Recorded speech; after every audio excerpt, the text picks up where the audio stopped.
All right, pre-show shenanigans. Hopefully this isn't too loud. Is this too loud? Is It this sounds good? fine to me. It sounds fine for me. Sounds fine. Perfect. So yeah, uh a little bit of a Waterboy hiatus past couple of weeks. A little First, a bit uh first. a little bit of some time off. That is a first here on the Waterboy pod. We don't take days off. But unfortunately we were forced into taking some days off. Uh Ironically, Waterboy Grant was impacted by the California fires. Very, very ironic. And for the podcast, who a central recurring theme is fraud alerts with fire Fire stations and stations. firefighters. Yeah, that I mean, the foreshadowing was quite evident from the get go. But unfortunately, Waterboy Grant was affected by the fires, but Waterboy Grant is back, and Waterboy Grant has a new mic. And a Yeah, new I'm gonna webcam. new webcam too. No headphones yet though. No new headphones yet. Yeah, and those might take a while. Those might take a while to replace. Let's just say the A40s. Those sell out very quick. So yeah, Yeah. maybe a while until one of us is actively listening to the audio back. So if there are some really bad audio hiccups mid podcast, uh, we may just have entire sections deleted entirely. Yeah, Because so neither bear of with us us. are yeah, neither of us are directly listening. Well, I am directly listening to mine at least.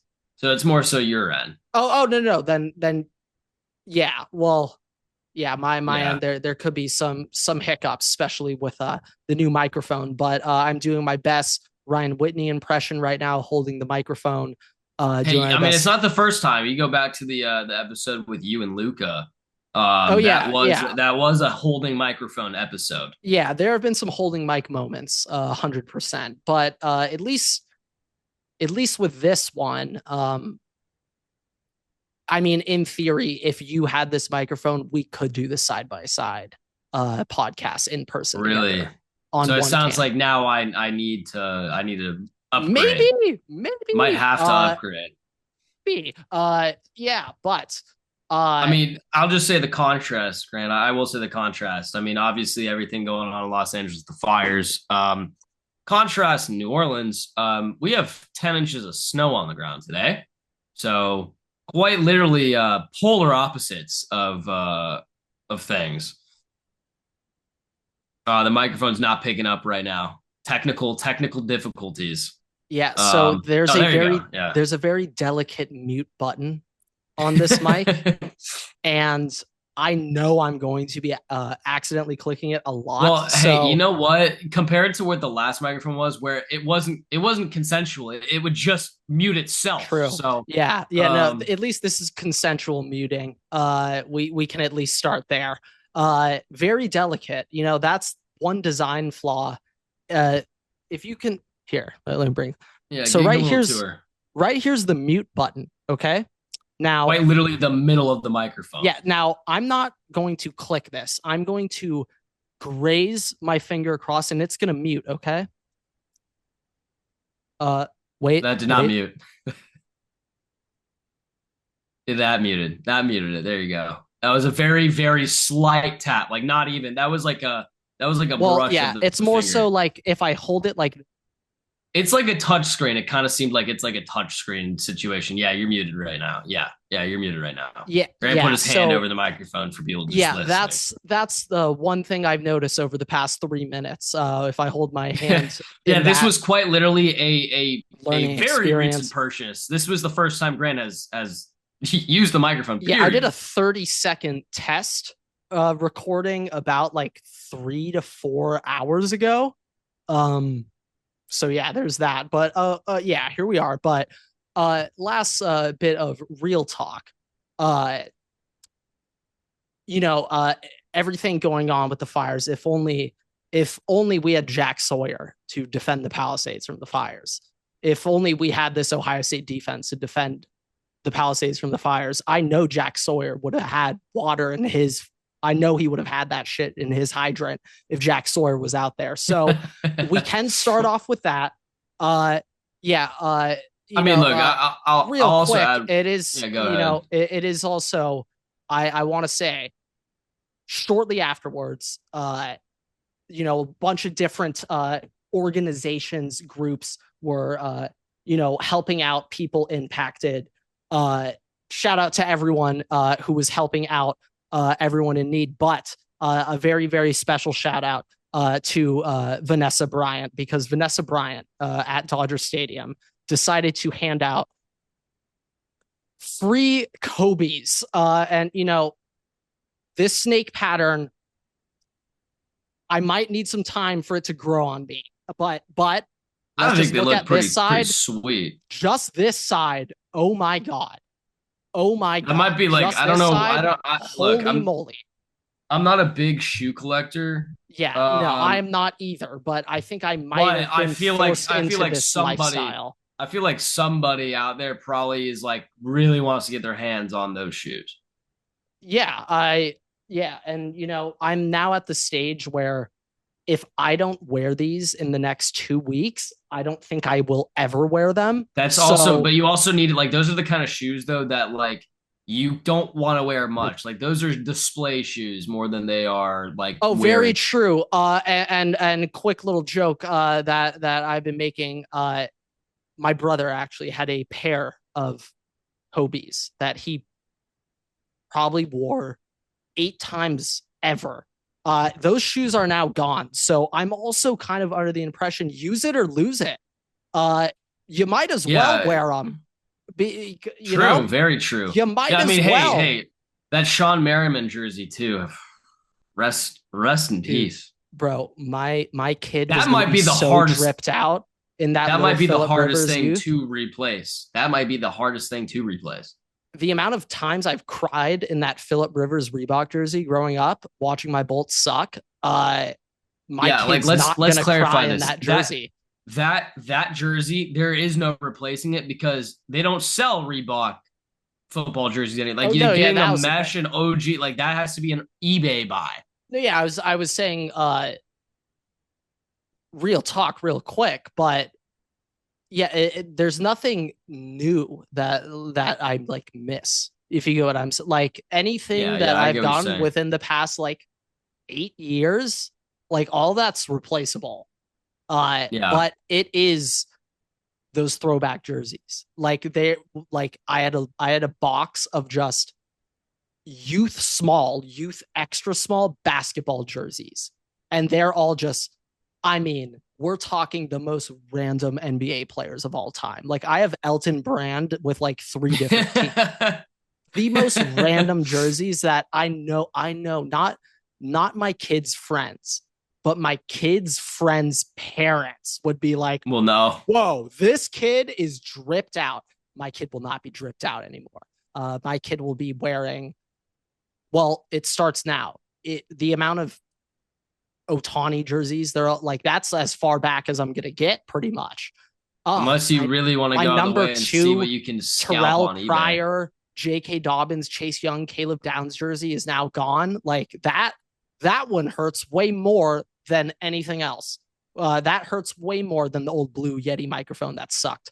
That hurts way more than losing that blue Yeti. And what about the PS5? Way more than the PS5 that couldn't start for more than 30 Oh seconds yeah, either. no, yeah, no, yeah, all that stuff. Who cares? But it's literally the jerseys that when I No, sat down and yeah, realized yeah. that actually, I mean, I'm saying this because for the most part, I got everything needed out. So it had a lot of time to get out. So Still, I would still, say even though you had a lot I of have time, like that's zero still a regrets that's of like things I you're packing didn't for do. a trip like to the airport on steroids. Like you quite literally, if you forgot it, it's not like, oh, I like, I can come back home or whatever. It's still there. I could call the hotel and get them to ship it Yeah. out to me. No, it's quite literally, you forget Well, it, the you other might thing not have is, it. I mean, that the fire happened so quick. When I No, first yeah, yeah. evacuated, I'll be honest, outside of my bedroom window, I could see Kobe's old house literally on fire. So I'll start with that. I've never seen a fire that close to me in my life at that time. But I never thought ever while packing up leaving that it was gonna reach Yeah, you Miami. texted I me. You never texted me, and you were believed that. like, "Yeah, I think we'll be good in like 3 or 4 hours. Like, we'll be fine." Yeah, I mean, at first, I was thinking it could just be over very quickly. I would say that quickly turned into while I was packing, like, I'm definitely not going to watch the Texas game here. I made that conclusion that, you know, just a fire in the general town city would be enough for us to have to like evacuate for multiple days. I already came to that conclusion. So I took this. I took like Yeah, some you got a couple preliminary Ohio Ohio State. State stuff. So like I did leave intending on not returning until after the Texas game on Friday. So Yeah, this was literally a week ago or two two weeks weeks ago ago. today. 2 weeks ago. Holy shit, it's really been that long. So yeah, no, 2 weeks ago, uh, like I fully thought, what wasn't gonna reach us. It did. That shit happened quick. I'll be honest though. Tuesday and Wednesday, the group chats popping around the Palisades. I was sitting there just kind of really sad for the people without Twitter because I'm like, how do you find this stuff out? Like, a majority of people I knew were a solid 4 hours behind me in terms of updates. Yeah, I was just like, how are you guys not on Twitter? Like, like that was the thing. where Like else do you get your news? I Like, that's what like I was sitting there looking at stuff on Twitter and like research. Like that's how I was getting my info. It wasn't even from asking you guys. Like, oh yeah, no, and no, I like was it on the was same page as you. it was like so widely covered too. So very easy to find stuff, but like it was startling seeing how like behind people were. That was one of my big takeaways. Just like people are like worried about like, oh my goodness, the Starbucks is gone. It's like, ma'am, the Starbucks has been gone for around 9.5 hours. So but that kind of adds to the drama. I kind of understand why Woj did it for so long. It's really fun breaking news.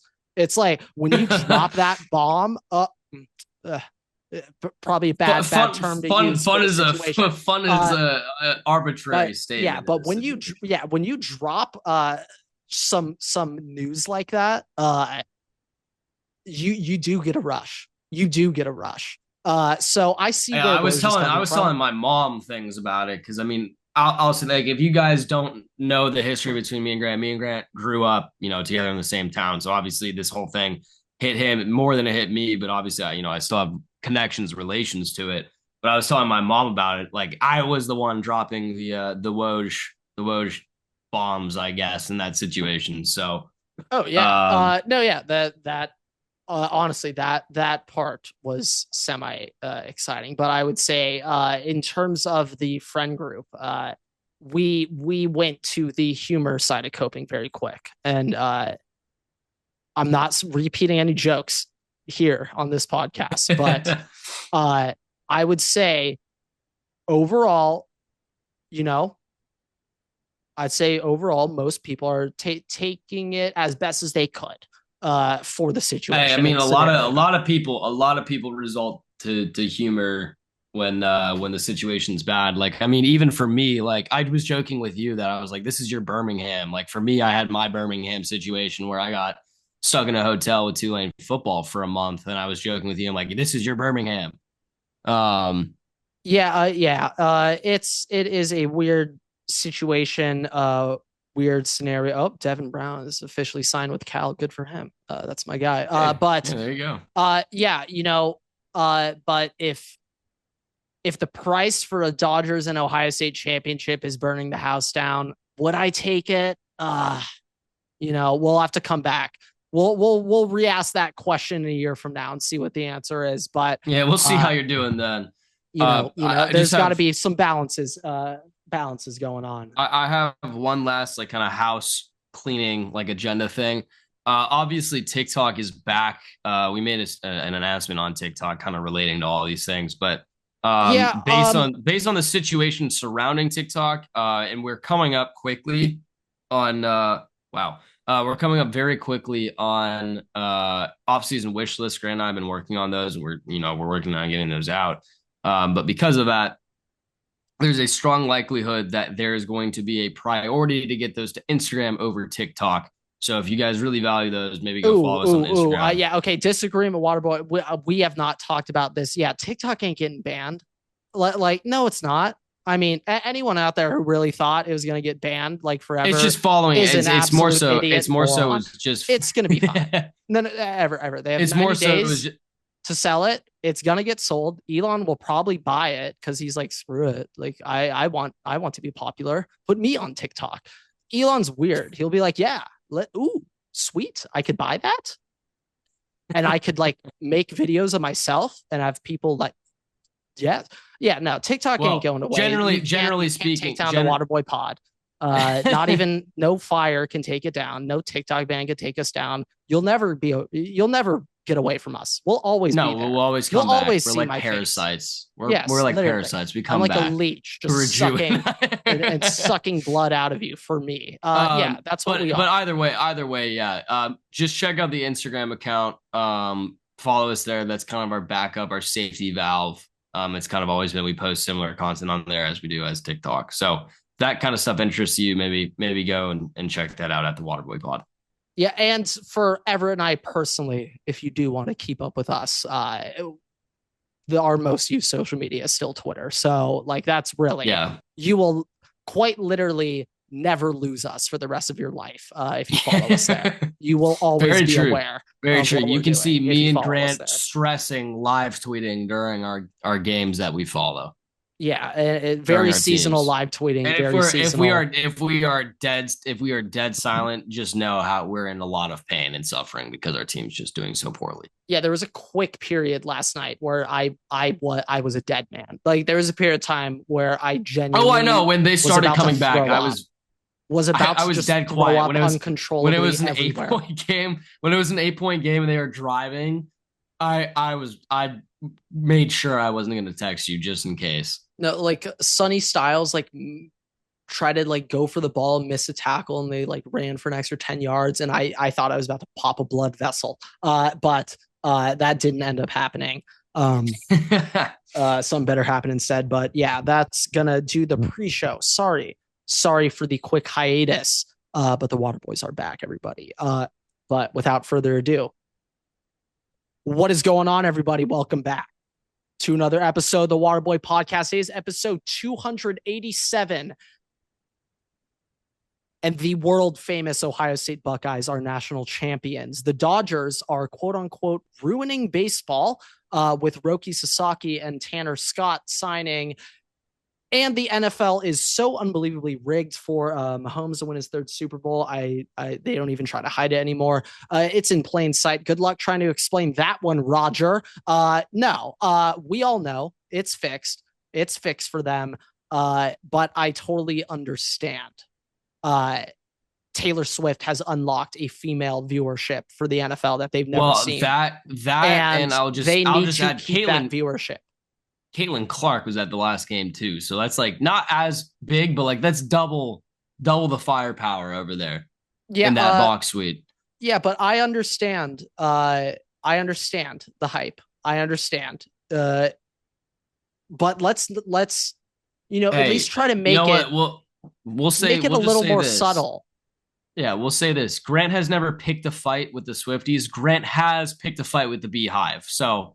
Yeah, I'll square up with the Beehive any day of the week. You ain't shit, Beehive. The BTS army? Hell no. I know where I stand. Hell no. Hey, they incriminated themselves when they were saying, why are you talking about my favorite band when it's literally BTS, like behind the scenes of a movie? I forget who the BTS stands just teamed up with. I think it was like a random athlete. Like I think they teamed up with like Devin Booker's army recently and like started harassing like Giannis's army. Oh my God, dude.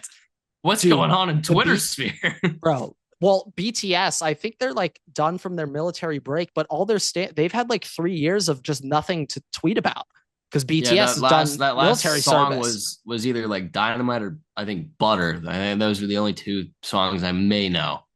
I don't know anything else. Yeah, that sounds right. But they they've been doing their mandatory military service, like Hyungmin's son when he had to do it. I do love Yeah. that I'm pretty sure the only example of people like exempt, like in terms of famous people exempt from military service, is the professional Korean League of Legends players. They are the only people exempt. So I do. I'm not going to That's get how into big it. it Like is. this might have to be a pre-show. This might be something that I just tell you after the pod because it might be an evaluative thing whether or not we share it with the audience. But there is a story of a kid in my high school who fled the United States and as a result was drafted into the Korean military because of his age. Well, that is an interesting story. We'll save that for That might be our saved. miscellaneous podcast Yeah, that's a around good July, June. June, late June, June. late June. Around Yeah, June. yeah. Yeah, That's that's come. We'll come back to that. If like you guys are post interested in NBA that, come back. finals. Yeah, Yeah. no, literally. Honestly, it might even Yeah, be no, we're NBA breaking down finals week. that, the UFO sightings, we're breaking down everything. I got a lot of Yeah, content. I got a lot of yeah. ammo on We've that been we UFO pile stuff. it throughout the year. Yeah, I Uh, got a lot. um, But I want to start in the NFL, Grant, because I don't think it's going to be too long. my team just won the national championship. All So I right, all think we're right. gonna start off with that actually. Okay, For the okay. third time in my life, the Ohio State Buckeyes are national champions. This year was quite a season. Tumultuous to say A the year least. ago yesterday, or a year ago 2 days ago, Caleb Downs committed to Ohio State initially. That was after all the players announced they're coming back. But when Caleb Downs committed, right then and there, I started tweeting out national championship, book it. It's happening. It's happening. They're actually going to do it. And then regular season started right before kickoff. I tweeted out, we won the first 14 playoff. We're going to win the first 12-team playoff too. Natty run starts now. Tweeted that out. Go look, go check. It's up. Then season goes on. We lose to Oregon and Everett. I don't think I've ever handled a loss that good in my life. Losing to Oregon. You did really well. You did really well after that loss. Arguably could not care less that we lost because I knew the season isn't over. It doesn't matter. And I expected to play Oregon 3 times that season. We only played twice. But as we said, knowing that losing, I'd hope to win both. But if you were telling me to split, sure, I'll take the first one to lose. And this is now hindsight 2020, Grant. Yeah, Oregon beat us by 1 point at home, and they had a bullshit onside kick go their way, which just gave them points. Ohio State left 2 touchdowns on the table, which they didn't score. Our left tackle goes out for the game. And also, I don't think Dylan Gabriel missed a throw that entire game. Yeah, no, he was dialed Not in. lying. I don't think he missed a throw I literally think he hit every single throw. And all of those things going Oregon's way resulted in a 1-point win at home. I don't know why I was concerned about the Rose Bowl. I really don't know why when I look back on it. Well, Michigan happened. But we did get to talk about the Rose Bowl, though. I believe we did talk about that we did. on an episode. As season goes on, lose to Michigan, and I quite literally wanted Ryan Day publicly executed on the O in the middle of the field after that game. I will say this, after one night sleeping on it, I went to bed. I was like, you're going to answer this question in the morning. Would you rather go 1-11 and beat Michigan, or 15-1, win the national championship, but lose to Michigan? The answer is national championship, lose to Michigan. Holy shit. Winning a national championship is so unbelievably fun. And the reason why it's fun is because I thought Michigan fans would still be annoying and still be like, but we beat you this year. None of them are saying that. They're all just sitting there just either avoiding me, not discussing at all, or it's just they're not really clapping back about that. I mean, and, the only fan base who could have had a leg up. The only thing that I've really heard or have seen from Michigan fans has really been 2 things. One, it's been on the path to winning the national championship, big like playing in the game in Indy, like Big Ten champion, undefeated in Big Ten play, Yeah, blah no, blah that's blah some blah. coach Right? shit. Big Ten winner? No, no, no. Yeah, Hell no. yeah. I That's one thing I've never. seen. No.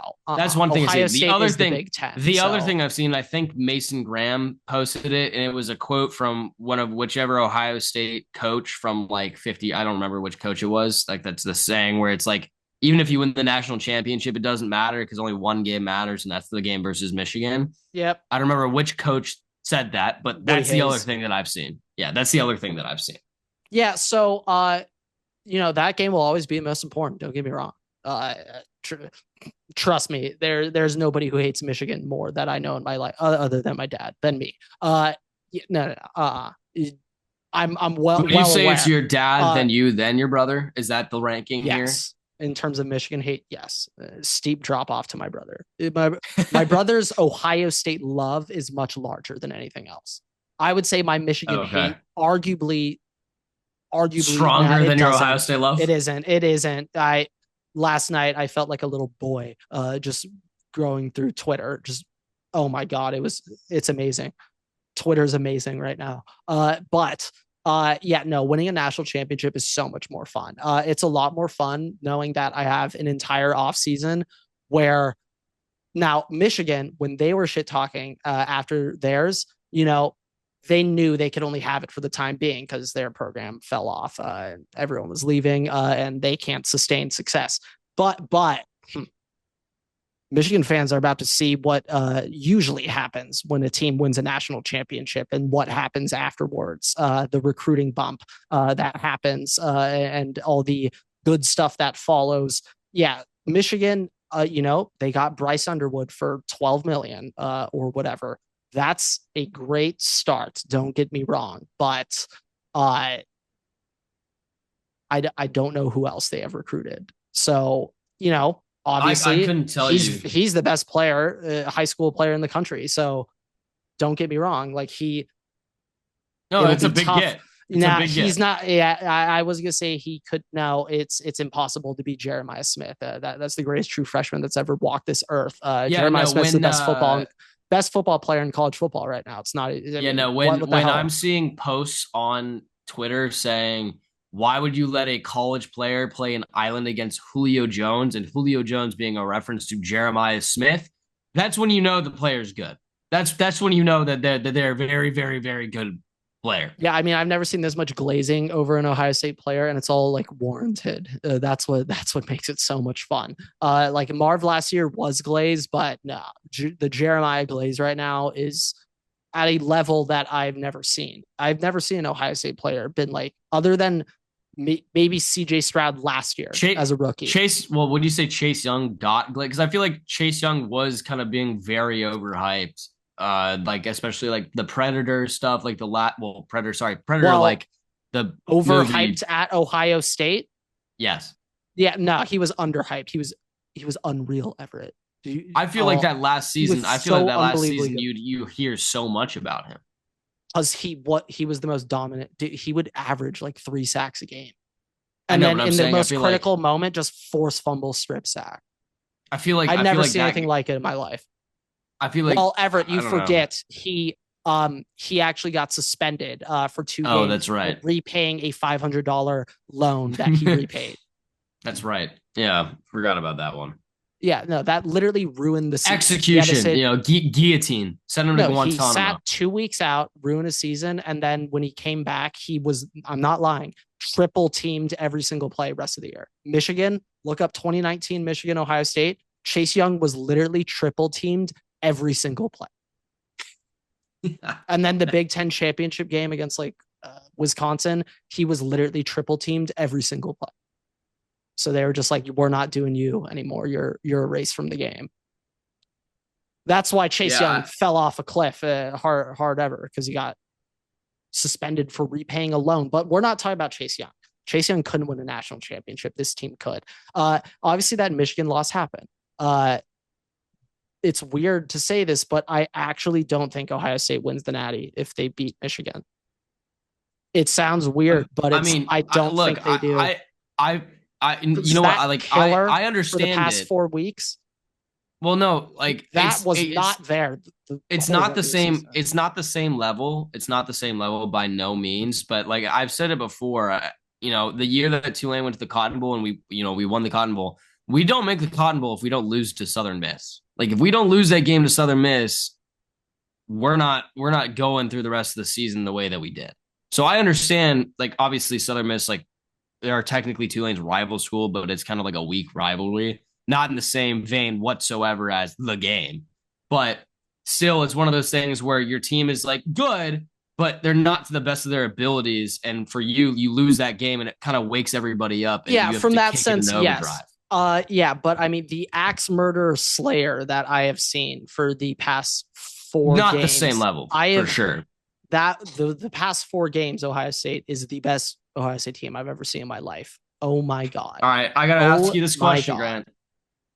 Your What? bias. So there is a correct answer, but because of your biases, I need to know: would this Ohio State team, from what we've seen the last 4 weeks, beat LSU 2020? Uh I mean, There's a correct answer.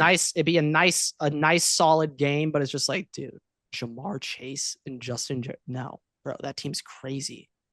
Hell no. I wouldn't What say it? hell no, but my God, that team's crazy. I was like looking this up today.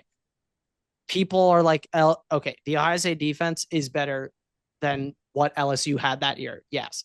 But it's not like people look back at that like that LSU defense was awful. Like they weren't awful. They weren't complete, but like they still had NFL guys all over the Yeah, place. Like yeah. it's not like they were absolute scrubs. And like I'm not lying, freshman Derek Stingley like might be the best college corner in the like playoff era. He was unreal as a freshman. So good. But yeah, no, I wouldn't say that. I don't think they would beat LSU. That team is crazy. But uh this is I think firmly second best. Where would Holy you? Where? shit. Yeah, I was gonna say my next thing is where would you rank them amongst In the championship college football winners? playoff era, yeah. I mean, this is the best team I've ever seen in my life at Ohio State. So they're better than 2014 team for sure. Like maybe talent wise, 2014 had more talent in terms of like NFL, and also we know these guys' NFL careers, so it's like a little unfair. So it's a little bit Right, you easier have a to, little, yeah, true. But you but have to. It's like, it's subjective still. yeah, no, I think this team would beat that Ohio State team. Yes, Yeah, this I team's still like. crazy. I'm curious. I'm curious though Holy what how you still shit. feel about Ryan Day because obviously he got the Nah, job done. he is my head coach. He has that. Uh, I at this point I don't expect him to beat Michigan, so I like it's going to kill me. That oh At my one god. point though, like if you Let me make this be clear. The last four times I've lost to Michigan, I was significantly more upset than when my house burned down. Let me make that very clear. Okay. Losing to Michigan hurts a lot more than losing your house. All right. So let me make that clear. Second, uh, he just won a national championship. That's something I just did not think he, I I know, didn't but think I he mean, could do.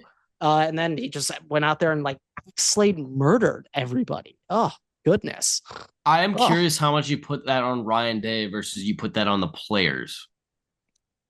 of course he had great players, but like all those guys were all his recruits. It's just because obviously we talked about it before we started the This is episode, the but thing, Everett. I'm not sure if you've seen that all those players quite literally would die for Ryan Day. Like I oh don't no, know if I you've know, seen I recent know. like the stories or articles I've been reading recently about like all those players would do anything for Ryan Day. And I know a lot of guys loved Urban, but I'm not sure how many of them would like die for Urban. But I mean, he is an excellent head coach. He's the third highest winning percentage ever in college football. The truth is, if Ryan Day were to leave Ohio State, 132 football programs would gladly take him as head coach. The only one not would be Georgia, Kirby Smart. I mean, Every it's just other obviously team would gladly take Ryan Day. there's just a dichotomy between what you said before, quite literally might have been in the last episode, and this. And it's, you've said before, if Ohio State was serious about their football program, even if they won the national championship, they would have to get rid of Brian Day. And I know that was a little bit more contingent on Mike Vrabel being available, but Well, it's yeah, still and just also it's curious to just me. at the time I just didn't think he could like actually do it. But still, I mean, you still had said, yeah, even if he No, won it, I then it get would it, be. but then he axe murdered, slayed, belt to ass everyone. Like the last 4 games, oh my god, holy Now shit! here's my Let me give next. you a stat. Let me just give you a quick stat showing the asses that were whooped by Ohio State. This is a defensive stat. I'm going to tell you the star running back on the 4 teams Ohio State face. Also, Everett, Ohio State is the only team in college football history to beat 5 top 5 opponents in a season and another top 10. Only team ever. I believe they beat every top 10 ranked team besides Georgia. I, I, At least at one point this year, I believe they've beaten every top 10 team except for maybe Georgia. it's the teams they went through without doubt the hardest path to the championship of any team. They had Tennessee, Oregon, Texas, Notre Dame. And because Ohio State whooped Tennessee's ass so unbelievably hard, people think Tennessee sucks. No, Tennessee is a good football team. Tennessee would wipe the floor with SMU, Boise State, Clemson. Not ASU. ASU would put up a fight. Yeah, no, Based on what we ASU saw, frisky. ASU deserves, yeah, a ASU's little frisky. frisky. Yeah, no, ASU's frisky. I'm not gonna discredit them, but Tennessee's very, very good. Oregon, because Ohio State was up 34-0 in the second quarter in the Rose Bowl, like maybe like the second time ever that the Rose Bowl was a blowout and not a good football game. Now people think Oregon isn't that good. Oregon was undefeated, and many people before that game said Oregon's, of course, going to beat Ohio State and again. So don't change beat up Ohio now. State. They also had previously beaten Ohio exactly. State. So, yeah, so don't change up now. Don't I just now try to be like Oregon wasn't that good. Don't say that. This Oregon is was what the second best team in the country. This is really where my curiosity's at with Ryan Day. Obviously he's staying as head coach. I don't want him fired. Yes, but as a coach, right? He hasn't beaten Michigan, so I mean, obviously, he has 2019 shit on them 42. He has recent, more so meaning like the recent, like the last 3 whatever seasons, right? How many more consecutive losses to Michigan would it take for you to let him go? Assuming you guys are he can lose to Michigan every year if he wins the Natty. Okay. I mean, holy shit, Everett. Winning a national championship. Oh boy. Winning the World Series as Dodger fan, that was really fun. Okay, that was really fun. Going on Twitter, drinking Padre fan tears, that was really fun. But winning a national championship, Everett, for every single other college football, and there's a lot of college football teams, they all are my bitch. You know how great that is, Everett? Oh my God, it is amazing. I see why Georgia's been so arrogant. But the thing is, Ohio State, we can be really, really arrogant, and most people, they won't clap back and say frauds or anything because they know what's coming in the future. They know there's more recruiting classes, and they know that Ohio State's going to. I've said this for a while. Everett, the only team, if the 12-team playoff existed for the whole time, the 4-team, the only team that would have made the playoff every single year was Ohio State. Ohio State is going to make the playoff every single year for the rest of eternity. If Ohio State doesn't make the playoff, that is enough of a sports story that you could write about for 3 months.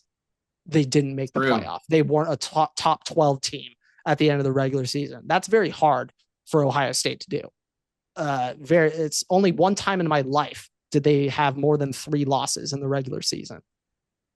Look, I want to, because we've been we've been going for a minute. I want to let you kind of get out whatever lasting Ohio State thing you have to say before we move on. Little fun, little quick little fact to explain the smacking that was going on by this Ohio State defense. I'm gonna Everett, I'm going to tell you the opposing running back stats against Ohio State in the playoffs for Tennessee, Oregon, Texas, Notre Dame. All of their star running backs. Starting off, Dylan Sampson, Tennessee, total of 2 carries, 6 yards. Jordan James, Oregon, a total of 7 carries, 14 yards. Quintrevion Wisner, Texas, 17 carries. I want to give a shout out to Wisner. He's the only one who didn't tap out of the football game, unlike the other 3 star running backs. Quintrevion Wisner, 17 carries, 46 yards. That's pretty good. 46 yards against Ohio State. That like might be third most they've given up all season. And then Jeremiah Love, 4 carries, 3 yards. A total of 30 carries by those star running backs for 69 yards on the dot. Ohio State was smacking boys, absolutely destroying people. And last thing, quick little shout outs. Do my last shouts to a handful of players, and then we're out. First, Ryan Day, got to shout him out. You shut everybody up. Proved a lot of people wrong. And you are the Ohio State head coach very clearly. We are all idiots. We don't know what we're talking about. Chip Kelly, Baron Harkonnen. The past 4 weeks, that's the Chip Kelly. That's the Chip Kelly I've heard about growing up. The touchdown last night to Jeremiah that we stole from Alabama, which they ran on us in the Natty in 2021. That play. Oh my God, genius. That one touchdown to Jeremiah where Pat McAfee said wide ass open, beautiful. Chip Kelly gets his flowers, and then Jim Knowles, you're absolutely him. There were rumors he was going to Oklahoma. He is not. He is staying. Oh my God, he deserves so much credit. Like literally on this podcast, I think we were recording before he got hired. Like we have tracked, I believe so, the rise of Jim Knowles, and he has like actually improved the defense every single year. Jim Knowles is firmly top 3 defensive coordinator in college football. Firmly, might be number 1, but there's one other DC out there I'm thinking of. It's pretty nice. Okay, players. Will Howard, playoff Willie. Oh my God. The last 4 weeks, he has been so good. I remember I texted you, or you asked me during the Michigan game, is Will Howard good? And I was just like, he's actually like really accurate and like, yeah. Then he proceeded really to shit the bed bad the rest of that game right after you said that. So he also was really badly concussed in that game. And I overlooked that. I don't really care if he's concussed. If you're out there playing, I'm not gonna take it easy on you. Thinking about it, yeah. You're playing, so you're clearly good enough to play. Exactly. So I'm not gonna like give him any credit for that, but Will Howard like absolutely embodies Ohio State. Oh my God, that dude clearly loves the place, and I think Will Howard could go like round like 5 in the draft. Maybe because it's a weak class, like maybe around 4. But like I think there's at least a 2% chance he can Kirk Cousins. At least a 2% chance. I mean, okay, 2% is not like you're saying it's going to happen. I don't really know where people were staying on Kirk Cousins a decade ago, but remember he's drafted behind RG3 as the backup. Like I know, but I'm saying I feel like Kirk Cousins would much more of a to be honest, it is ridiculous they drafted him in the 3rd round. I know it all worked out. I thought he was in the 4th round. I thought it was 3rd, maybe 4th. Let me check. Regardless, I think Will Howard's gonna have a nice little solid career wherever he ends up. Potentially, he was drafted in the 4th round, 102nd pick. I think at minimum, I can see Will Howard being like just an excellent Chad Henne, a Blaine Gabbert, just a great backup, locker room guy, a Chase Daniel, just, zero threat to the starter that he's replacing you. It's just all vibes, great camaraderie. That's where I think Will Howard could thrive. Running backs, Trevion, you are my youth pastor, and Quinshawn, you are the the MFer who runs through people's faces. Yeah, it's the duality of man, them two. We have a youth pastor, and then there's Quinn Sean, who is like Ryan Williams with the kill everybody on his nose tape. Uh, Jeremiah Smith, you are the greatest football player I've ever seen in my life. I love you. Thank you for changing my life, and I know you're just Jeremiah Smith. Emeka Egbuka set the all-time receptions record at Ohio State last night, and that fumble, I could see it on him. If that fumble goes the wrong way and we lose that game, I know Emeka would quite literally never show his face in the state of Ohio again. But shout out to Emeka. He deserves everything. G. Scott, another guy, came in as a wide receiver, top recruit, transitioned to tight end, very selfless. So shout out G. Scott for switching to tight end as a top 100 wide receiver recruit. O-line, Donovan Jackson, you are a man amongst boys. Kicking out to left tackle after all the injuries, you are an absolute dog. I love you. Carson Hinsman, also absolute dog. Is disgusting that Ohio State sat you in the bowl game for going on the podcast last year. And it's really screwed that they try to come after a fellow podcaster like you. So Carson, we're always on your side. Defensive shout out, Mr. Ohio, Jack Sawyer. I didn't get to say this last week on Texas, but that kick return touchdown was the most excited I have felt since Zeke 85 yards through the heart of the South in terms of football. Freddie Freeman Grand Slam still tops everything. That was the greatest shit I've ever seen in my life. But shout out to Jack Sawyer, Mr. Ohio. Shout out JT Tuimoloau. I always joked he never does anything. Like after the Mission game, you'll literally hear me say he doesn't do anything. He's a 5-star and he gets 5 sacks a year. That's called a bust. He decided, screw it. I'm the number one player in the class for a reason. And he went on a run past 4 games. Tyleik Williams, you're an absolute murderer, killer. That dude's going to be really good in the NFL. Cody Simon, you made yourself so much money recently. I think he's going like around like 4, 5. I'm going to call my shot here like Babe Ruth. Cody Simon is going to have a 7+ year NFL career. Calling my shot now. I believe so. Sonny Styles, a lot of improvement throughout the year. Half shout out Sonny Styles, half shout out James Laurinaitis, former NFL great, now back Ohio State linebacker coach. The DB room, I love every single one of you. Every single one of you, especially Jermaine Matthews, Lathan Ransom. That's my other player who I think is going to have another 7+ year career. Buffalo Bill. I'm calling that. Lathan Ransom to the Buffalo Bills. He's replacing Damar Hamlin. Damar Hamlin sucks. And then Caleb Downs, you are also my hero. He's the best defensive player in college football. But that will wrap up the college football season.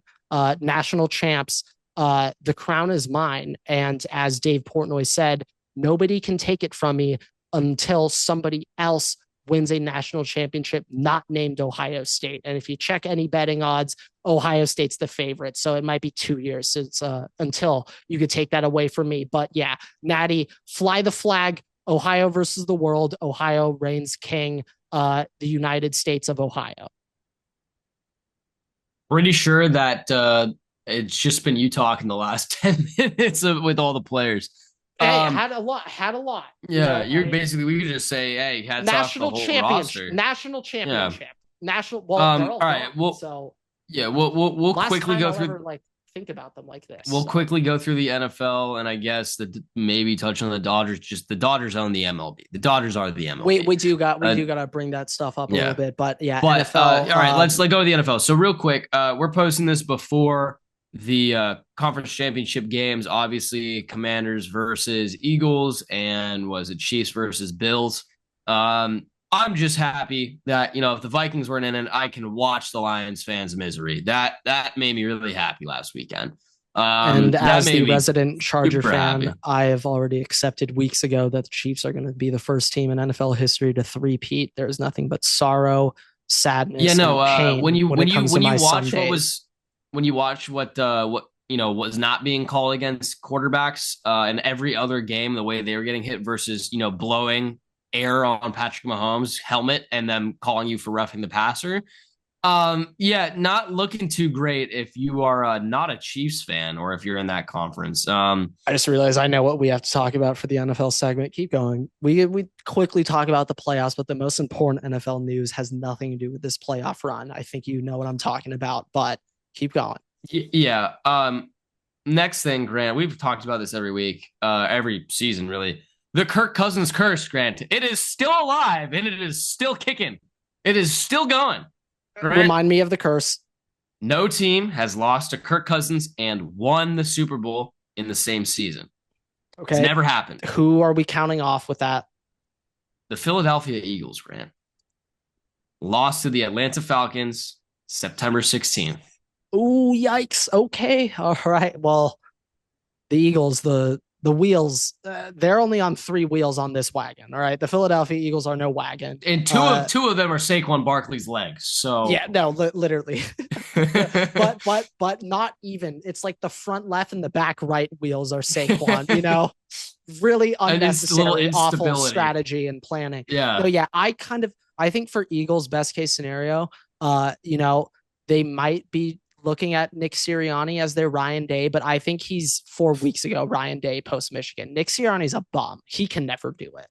He can never do it. No, when you have the talent that they have on their team, like yeah, the NFL's different. When you're that stacked and you don't do well, it's on you. That's a problem with the coach. Now, please keep him. Please keep him. I really hope I know you want. Yeah, no. If the Eagles were serious, they would move on. They would have gotten Ben Johnson already. Okay. Ben Johnson to the Bears. I've been telling you this. I don't think you should have a worry in the world, because when this new train wreck happens, and this time Chicago, they finally have to accept that it's the owners. But when Ben Johnson doesn't work out in Chicago because of I don't know, maybe how funny would it be if they actually do well for a couple of years and then they just don't re-sign Caleb because they cheap out on him and just ruin the whole. That would be Bears. What it would be that, or they just fuck up the extension on Ben Johnson and he walks. He just leaves. That could also happen, but I think it's going to be it's the Chicago Bears. Now, look, this is what I'll say. This is what I'll say about Ben Johnson and that stuff. Well, actually, first, Grant, Super Bowl projection and Super Bowl favorites. Let's just get it out there. Let's do it. Fun game for everybody. Commanders Bills. That's the fun game for everybody. Okay, yeah, we know that. That's the fun game. I think I'm gonna go Chiefs Commanders. Chiefs winning. That's my head. My heart tells me Bills over Eagles.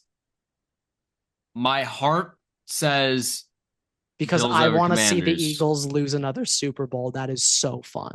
My heart says fun. My heart says Bills over Commanders. And I think no matter what, if the Commanders make it, just remember your head coach is 28-3 guy. Which could be, hey, maybe he wants to, come back. It's a revenge situation. He needs to make amends for that. Fine. My heart says Bills over Commanders. My brain says it's Chiefs and Eagles, and the Chiefs just obliterate the shit out of the Eagles in the Super Bowl. Yeah, I mean, head pick, I actually think the Commanders are going to beat the Eagles. I think if I was Philly, legitimately I'm scared. I'm very scared. That's the one team where I was like, because the Eagles have everything to lose. Commanders have nothing to lose. If Commanders lose the game, they've already made it. It is a success making it to the NFC Championship. No rookie quarterback has ever started in a Super Bowl, Grant. And no quarterback wearing a visor has ever won the Super Bowl. So that already takes the Commanders and Eagles out. And the Eagles out. And is Josh Allen doesn't have a visor on. Hell no. He's a real man. No. And unfortunately, Mahomes is also a real man and doesn't wear a visor. But yeah. Yeah, God. Damn, NFC's eliminated from the playoffs. Wow. Based on the visor. That's unfortunate. Yeah, that's and no quarterback situation. With long hair. Now, I know the Jaguars didn't make it, but Trevor Lawrence is forever eliminated until he cuts his hair. Look up long hair Tom Brady. Yes. Those are bad years. Yes, very bad playoff years. I mean, do we count Mahomes' hair as does that has to be shoulder length? I'm talking like shoulder length. Yeah, because his hair comes. Oh, Josh Allen's got long hair right now. No, that's That back is no, long. That back hair on that I know, helmet's but long. It's like Herbert length though, damn it, like it's OG confirmed. Herbert Chiefs length. Super Bowl. It's confirmed. It's confirmed. No, you're right. Josh Allen's hair is too long. It's The too Chiefs long. won the Super Bowl. Yeah, so we've eliminated all three other potential options. Yep, yep. Well, there we go. But Grant, let's go into the Bears signed Ben Johnson. Okay, the biggest thing to me, obviously, Ben Johnson. You know, if you look at the stats with the Lions, the first year Jared Goff is there, like that team is bad. They're bad. And the first year they bring in Ben Johnson as OC, everything instant. You know, it's like 180, Yeah. massive fix. So first of all, that makes me excited to maybe see the Bears offense implode. But second of all, or sorry, the Lions offense implode. Second of all, the Bears didn't even do an interview with him. They just said, "Sure, yeah, you could come here." They didn't interview him. They signed him. No, like nothing. Now I'm making a joke here, but I think Ben Johnson completed his interview when he did that fake stumble touchdown to Laporte. I think that was he talked to the owners after the game. He's like, yeah. Yeah. But you know, the thing that really scares me the most is not even like it's the fact that one, he's offensive minded, like, yeah, they could be good, but two, it's going into the draft, like the Vikings and the Bears have very similar positional needs. Obviously Vikings are a much better team, but yeah, I would say the Bears really have a couple of more needs than you, but yeah. I would much rather, you know, like to see the Vikings draft somebody like Ashton Genty than maybe having to play him 2 times a year. 100%. That scares me. Ashton Genty by itself scares me, and I would rather not see him on the Bears. What's his mock range, Genty? I gotta start tracking this soon. But yeah. Well, let's put this way, Grant. The Bears have the 10th pick. I don't think they'll take Genty there. I don't think. They need offensive line help. It's a little they need trenches help either way, but I mean their running back's DeAndre Swift, Grant. Like he's not healthy. I know, but even if look, even if you add Genty, the Lions, those guards are still with booty cheeks. No, they're still shit, but like that's also the problem. Like in free agency, maybe they fix those holes, then they're good. But like keep in mind the Lions with Ben Johnson drafted Jahmyr Gibbs at 12. Well, I think they were in a better position to do that. True, much better position, but like still, if I'm thinking about Ben Johnson, let's play a quick little hypothetical. If Jahmyr Gibbs was the running back for the Bears last season, do you think it changes anything? Because I don't. I think if they got Genty, I don't think that changes. I don't think that makes them a threat. I just don't want to have to deal with that. I get it. I don't know. Yes, dude, it's Caleb Williams plus Ashton Genty. I mean, Romo Odunze sucks, but like that's a pretty young. No, I get what you're saying. Talent wise, but it is, you know, hype. True, but I mean, Ashton Genty was doing things I haven't really seen many running backs do. No, yes. So it's like, hey, Adrian Peterson. Crazy. We know he's crazy. Adrian Peterson did 180 the Vikings offense alone. Obviously, it's a different situation now in the offensive scheme and in the way the teams play. But still, Adrian Peterson alone as a running back, Saquon Barkley alone as a running back, revitalizes team. But Eagles have everything else in place. They have even on the Giants, they have that a first running year, quarterback. The Giants that first year too. When I know, but he was still lit like just Saquon this year on the Eagles. Just look at yards. That's different, obviously, but I'm still saying more so the Giants. I'm saying the Giants specifically. Like Zeke on Cowboys, obviously that's a bit of a different situation. He came and Dak took over, all that stuff, but still Zeke's first year on the Cowboys, gross. But like that was also a time where like the year before DeMarco Murray led the NFL in rushing yards, and then they that offensive line was I mean, Travis Zeke's Frederick, still very Zach talented. Martin, they got Trayvon Smith. Was it Tyron Smith? Yeah, Tyron Smith. Tyron Smith and Lael Collins. Lael Collins was that left tackle, wasn't he? Yeah. Yeah, right. He played right. Tyron Smith played right. Left, but now he's playing guard. That team weird.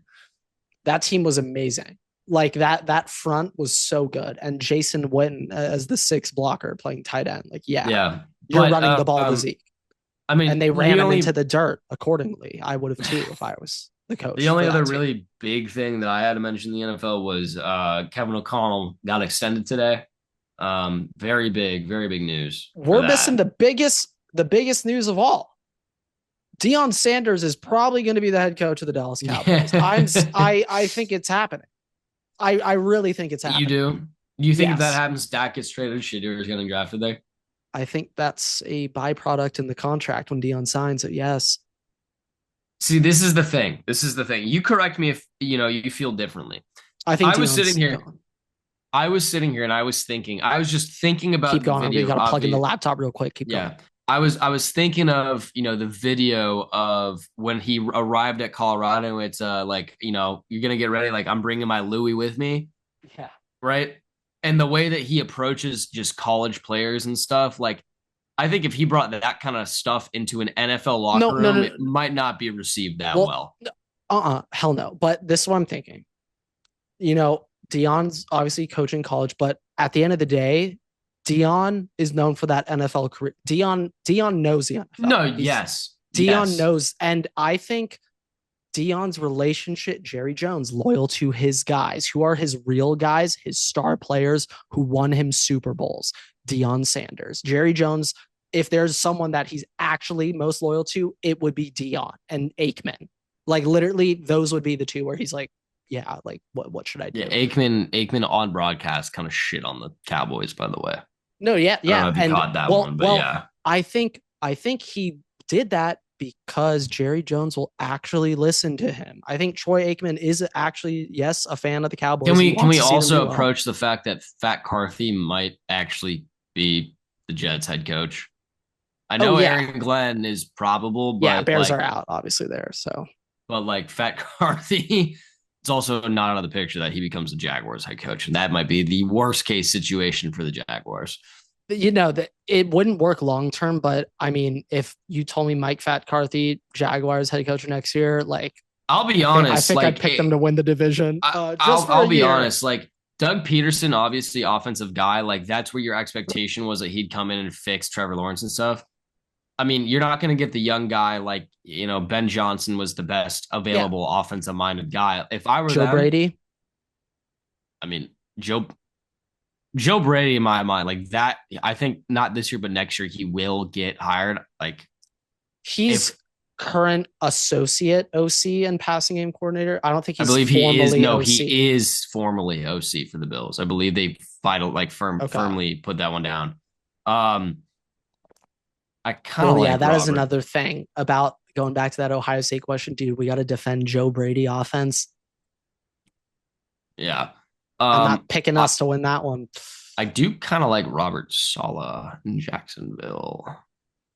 Ooh, I wasn't quite thinking. Now, I've heard reports that the 49ers have told we will make you the highest paid defensive coordinator in all of football, Oh college yeah. and pro. Yes. Yes. And I think if I'm Saul, I want to take that. And I think you could get a better opening. I don't think you want to go to the Jags. I think he can get a better opening. Jags is not as bad as it seems Yeah. to be, No, though. That's the yeah, I thing. know. I mean, it's a This pretty year good was very situation. disaster. It's very, very, yeah. The most interesting thing to me though is what the I just Raiders are feel going to like, do because I thought the oh, Raiders were going to get Ben Johnson okay. Yeah, I don't, yeah. because Yeah, I don't know. Tom Just, Brady is the guy who's moving that. And they haven't hired GM or anything yet either. well, I think they're doing the smart move. They're, they're picking one first, coach or GM, and then like Yeah, they help having the him other. be heavily Yeah, involved in the hiring process for the other one. And like yeah. that's what you have to do. Like last Really, year, I'll be honest. Also, like Antonio Pierce and Telesco were not. personally, if it's me, I hire the head coach first, then the GM, not the other way around. I know the Vikings hire GM then head coach, but I kind of like head coach. Like this is the guy, the style that you want, and let's get you a GM that kind of Oh yeah, complements that. yeah. I think that makes a bit more sense. And like at the end of the day, it's like the coach does have more impact than the GM. Grant, what if John Gruden comes back to the Raiders?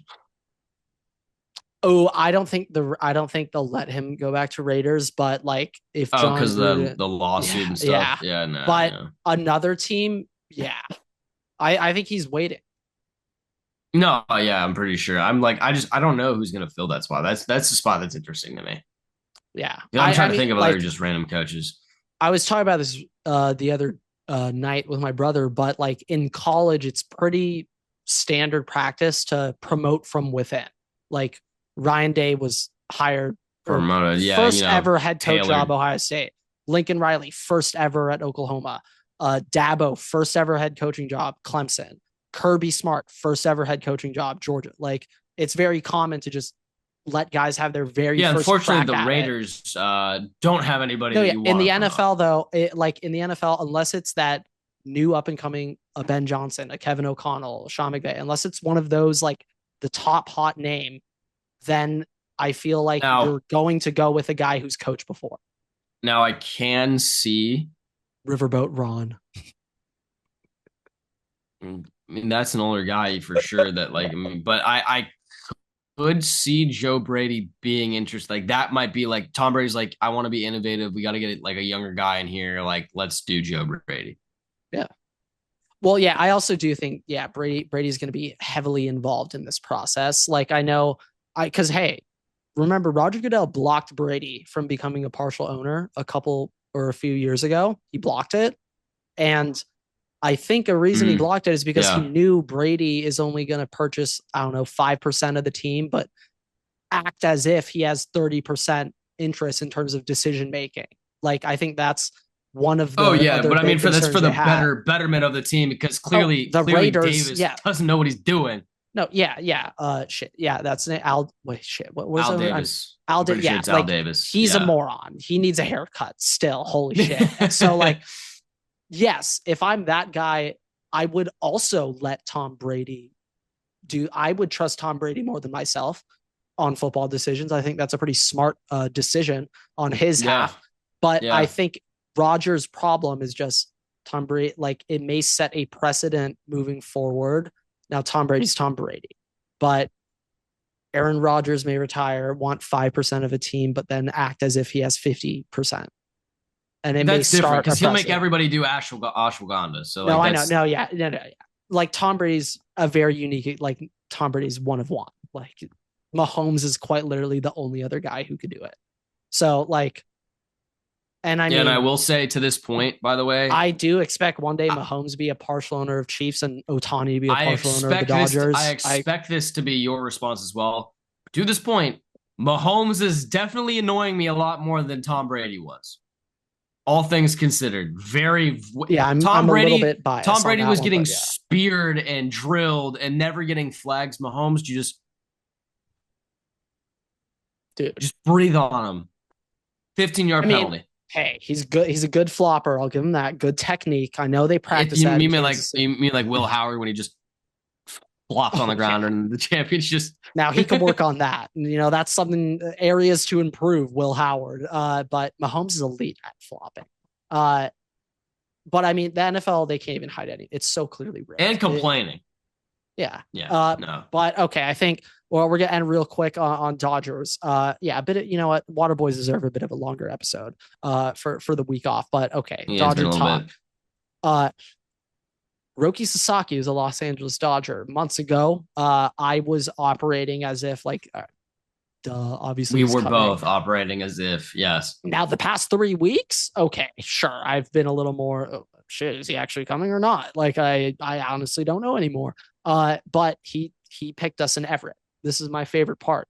He turned down a $10 million signing bonus with the San Diego Padres to sign with us for $6.5 million. Also, key detail: he signed a minor league contract, not currently on the 40-man roster. If the Dodgers were truly devious, Roki Sasaki, well, he has to make the Tokyo start. After the Tokyo start, Roki Sasaki is put on DL. He's not hurt. They're just putting him on to manipulate service time. Then he comes back off of DL middle of May, around that time, so we can delay him for another year, and he's on the team for 7 seasons, making $700,000 a year for the first 4 years. Yeah, I will say I very don't think good, he wants to do that, but very good managerial job, but would just be a heinous thing to do to Roki. yeah, So no, it's yeah, just it would be heinous. screwed up. Yeah, Nah, you can't. you're Yeah, starting. no.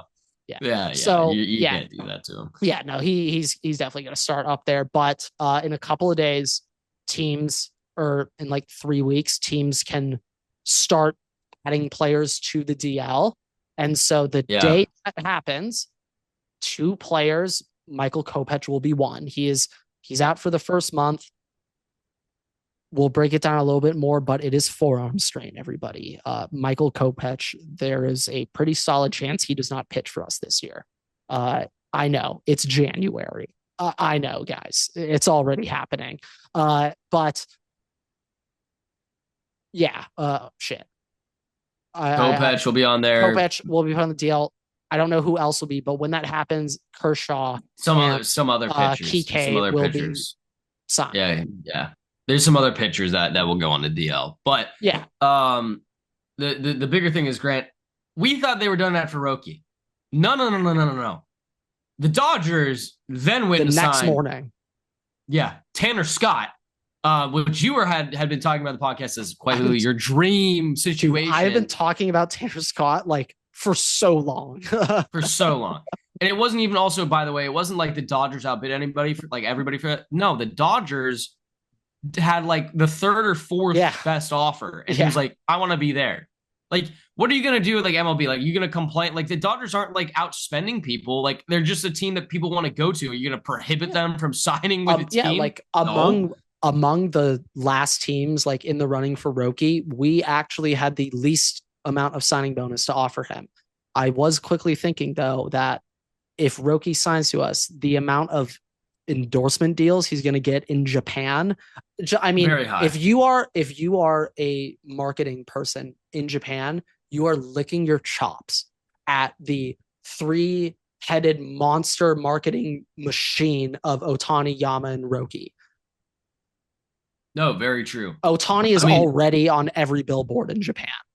It's also not like, to be fair, it's not like the Padres don't have things like Yu Darvish, obviously, like, and hey, very, very big. But Otani, Roki, and Yama, all three of them, their favorite player ever is Yu Darvish. They all look up to him. He was like the only Japanese player dominating in the MLB while they were growing up, like in 2011 to 20 even recently. So Yu Darvish pretty good. But yeah, like that's who they watched in the MLB. So they all love him. That was like a concern I had with Roki. But yeah, we thought they were done after Tanner Scott, Grant. They were not done after Tanner Scott, Grant. Yeah. Just do me a favor. Yeah, who did the Dodgers sign today? This morning? Sign right-handed reliever Kirby Yates. Now, he may be 37 years old, Everett, but that 37-year-old put up a 1.17 ERA over 60 innings last year. Yeah, that also, by the way, his contract offer, the Dodgers were not the highest bidder either. So, like, you know what do you want? We have to shout out Tanner Scott and Kirby Yates. They are already official bullpen dogs. Haven't even probably stepped in Dodger Stadium yet. They are already bullpen dogs. They already get that title. Already one of us. Yeah. Yeah, I mean, but the bullpen dog scenario. Oh my god! Hey, also while I was at Dodger Stadium, Anthony Banda was there. Literally spoke to him, shook his hand, dapped him up, like talked to him for a solid 2-3 minutes. And while we was there, I was there talking to Anthony Banda 2 hours before Roki signed with us, and the day before Tanner Scott signed. And while we were there, I said to Banda, because just pro tip, everyone. If you ever run into an athlete on your favorite team, don't be an asshole. Nothing good can come from that. Yeah, they're also normal people. Even if Banda right now with the additions, it'll be tough for him to make this bullpen roster. Like shit, the crowded room. I literally said to Banda, hey, I've been telling my friends we don't need a Tanner Scott. We got you and Vesia holding it down. And he responded to me, Everett, I'm not lying, zero hesitation. I mean, we could really use him, though. That's what Banda said to me, his direct competition. Lefty reliever. Tanner Scott is literally going to take all of Banda's appearances by signing with us. And even then, Banda looked me back dead in the eyes and was like, we could really use him, though. Banda That's called doesn't a care team player. about playing time. Banda wants to win another ring.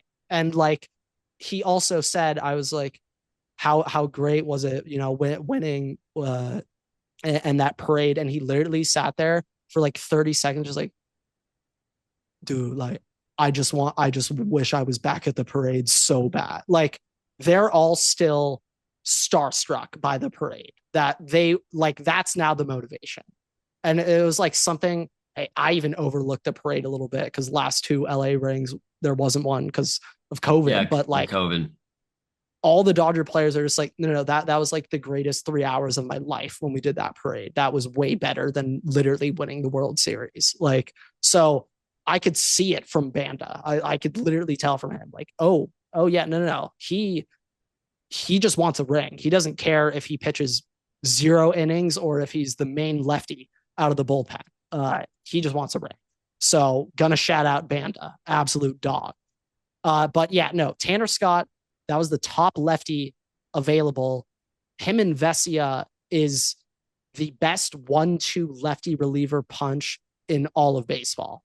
I'm not sure if there's another team who has two really reliable relievers out of the bullpen. I don't think another team has that. So that's why Tanner Scott was so important because there's not many great lefty relievers in MLB at all. So you got to take them when you can.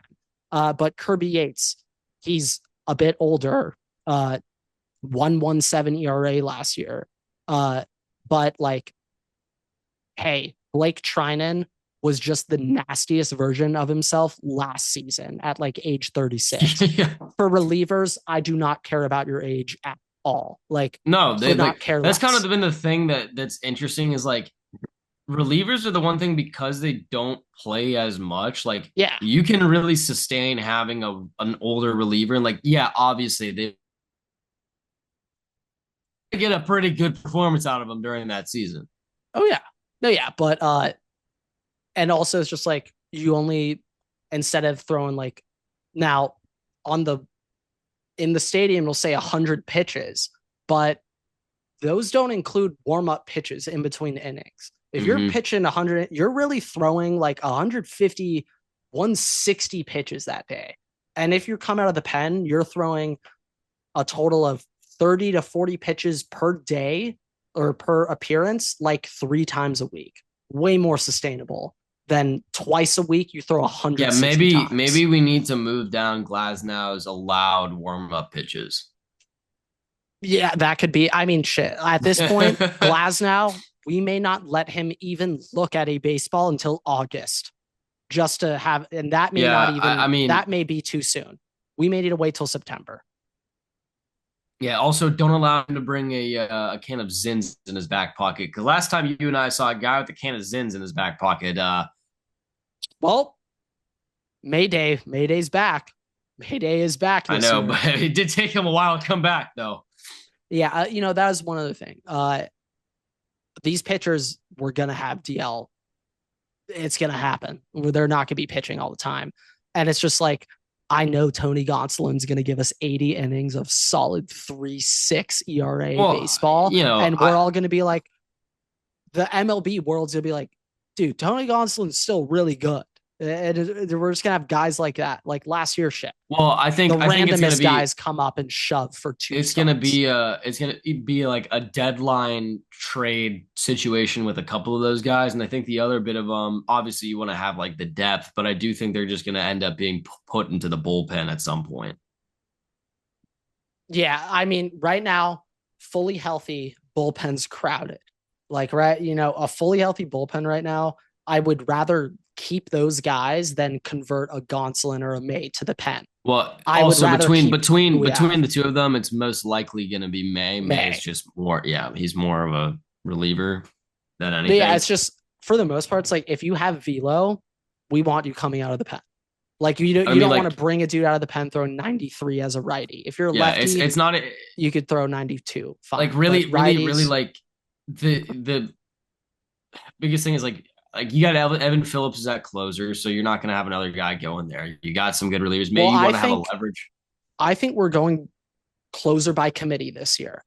I think it's also the smart idea. The one thing, the like, if there's any player that Dave makes closer, there's only one person that would piss me off. If he makes Tanner Scott the closer, that would piss me off because the whole point in my eyes of getting Tanner Scott is you have him and Vesia on a rotation. They don't need to. They can trade off days off, and you just have a reliable lights out lefty like arm every single game. Yeah, Dustin May, if he was in there, he would just be a leverage arm. That's one of those long And I mean, inning kind of guys. our righties are killers. If Kopech comes back all Yeah, good, no, they're good. him, Trinan, Yates, and Phillips, them Bruised four, and Bruzdar five. That's five, and then you add the two lefties. That's seven arms. That's you're already capped That's out. more, yeah, yeah. So I mean, the bullpen. This is the most stacked bullpen I have ever seen. Ever. Bruzdar's the worst reliever. They really said last year, they're like, we do not want to be in that situation again. No, yeah. Hey, like bullpen, that's one thing where it's cheap to acquire. I know Tanner Scott was 72 million, but like a Kirby Yates, Kirby Yates is cheap to acquire. Like these older 38-year-old relievers, they're cheap to acquire and they have a much larger impact on the game than your five starter who won't pitch in the playoffs. Yeah, very true. So like, yeah, like I want a stacked, loaded pen. Like I want to be fun for him. He's like, ooh, let's let Bruzdar get this one. Like I want it to be easy for him that he doesn't even need to think. I also do think with May and Gonsolin coming back, and then obviously Kershaw at whatever point, it's going to be easier. He's going to let probably guys have more time off. And then who knows, maybe Bobby does something good enough and Bobby's in the mix too. I said Bobby was dead last year. I retract that statement. I am backing on Bobby Miller. I am not out on him yet. Like it's just hard though, because now he's also competing with Stone whenever Stone gets healthy too. Stone's out for this whole season. I know, but that's why I said when he gets healthy, because that is his age competition. We have a really crowded. And Roki, I guess, technically. Roki's included in that, but also like River Ryan's a baller. He's like, good. Really good. Like Jackson Ferris, the guy who we got from the Cubs, really good. He hasn't been called up yet, but like we have a lot of I don't know if you know this, but did you know every single starter in AA throws 100 for us? I did not know that stat. Every single AA pitcher in the Dodgers throws 100. What? Yeah. Also, keep in mind, by the way, everybody. At least keep in mind, the Dodgers did not spend the most money. They didn't have the highest offers on these guys. They still signed with them. 2, the Dodgers are most likely going to make back all this money by selling things. So it's not going to be a long-term issue. I'm pretty sure they already double profited off of Ohtani last year. Yep. And 3, the Dodgers have multiple prospects in the top 100 and have a top farm system. They're not going anywhere. Yeah, and hey, like that's been the core of the Dodgers. They have literally my whole life. They're always elite farm system. Yeah, that's where great farm system. That's yes. It starts with tend scouting. To trade those guys, but yes. Well, hey, that's a luxury you can afford when you replace them with better draftees. Like that's how not every team can just replenish the farms. Like Dodgers spend so much money on scouting, and that's what causes this. Like they've invested in scouting. Like, hey, Pedro Martinez was a Dodger. Dodgers found him. Like Dodgers found shit. There's a guy on the Pirates. Shit. Yeah. Not Ellie. O'Neal Cruz. Found O'Neal Cruz. Yes. But yeah, but like they find the guys. Like, I think it may have been Mariano Rivera, and we traded him to the Yankees. It's something bad. It's bad. But like Dodgers have always, like going back 50 years, they're always elite scouting. And it's like they'll always, like, that's why I'm kind of on the board, like, screw it, let's trade these prospects, because I know we're about to go draft studs. It's somehow we managed to still pull off trading Cartaya even after we DFA'd him. Well, this is the thing. I thought about that a little bit, and for Cartaya trade specifically, this is what I think happened. I think the Twins came and they asked about Cartaya, and the Dodgers were like, "Oh, we'll give you Cartaya," but they were just like, "Do you want him on the 40 man?" And the Twins were just like, no, we don't want him on the 40 man. And so the Dodgers DFA'd him. Everybody knew how low the stock was. So the Twins had zero risk letting the Dodgers DFA him. Yeah. And the Twins did not want to sign him off DFA because they don't want him on the 40 man. That they don't want that. And so then they traded for him after he got moved off the 40 man so he doesn't take up one of those spots. Yeah, that was like I was like but it was just in general, like Diego Cartaya in terms of Dodgers, the timeline, your expectations, how quickly you're supposed to progress. He was a bust. He was the number one prospect in MLB. Like for where he was, he's not on that trajectory now. So, that was a guy. Hey, started this podcast. I said untouchable. I said not for sale. I was incorrect. Yeah, and I mean it's changed very quickly. Yeah, no, that happened overnight. Like literally 3 years ago today, he was the number 6 prospect in MLB. Yeah. How things can change so quickly. That's kind of the premise of this podcast. I guess this entire episode can be grouped as how things change very quickly. That is the story of this episode. Yeah, but real quick, I'll just do rotation, what I think. This is what I think. Fully healthy everybody. I'm doing the full 5 though. Fully healthy everybody. Everyone's an axe murderer. Snell 1, Ohtani 2, Glasnow 3, Yama 4. Roki's 5. Yeah, Roki's 5. Roki would have to be 5. He would have to be 5. And also, shout out Duke. Duke was bringing this up to me, but you can break up our pitchers in triangles, into trios. So we have the homegrown Dodger talent. We got your Kershaws, your Gavin Stones, your Gonsolins, your Mays, your River Ryans, Sheehans, all of them. You got them. Your Pepio's not here anymore. Sorry, Pepio. But you got your homegrown guys. Then you got the Japanese 3-headed monster. You got Ohtani, Yama, and Roki. And then you have Tampa Bay Rays, Glasnow and Snell. So those are our 3 trios. We got homegrown. Well, the last Dodgers. one's not a trio, but yeah. Well, more so just there's 3 groups. There you go. The number of players in each group, 0 correlation. But we got the homegrown branch. We got the Japanese 3-headed monster Slayer branch, and then we have the Tampa Bay Ray branch. So those are our 3 branches of pitchers. And I think the most slept on branch by far is the Tampa Bay Ray branch.